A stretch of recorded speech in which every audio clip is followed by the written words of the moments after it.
La donació de sang de cordó umbilical és una oportunitat que tenen totes les donants d'ajudar persones. Sabem des de fa molts anys que la sang de cordó té unes cèl·lules que tenen unes propietats molt valuoses perquè tenen la capacitat de regenerar.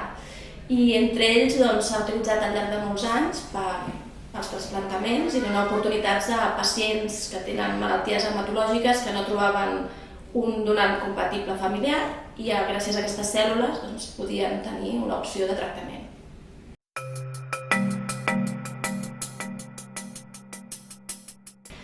Andorra ha sigut un dels últims països que es va afegir al programa Concòrdia, fa pocs anys que hi és, però tot i així s'han fet 5 trasplantaments gràcies a unitats que s'han obtingut de donants andorranes.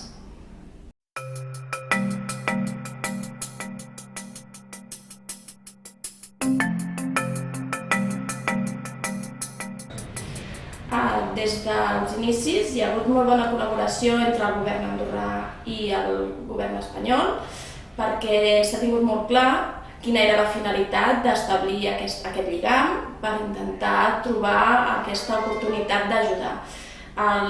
Gràcies al suport de la Fundació del Crèdit Andorrà i el Departament de Salut de Catalunya s'han establert aquests convenis que han permès que aquest programa de donació andorrà sigui molt potent.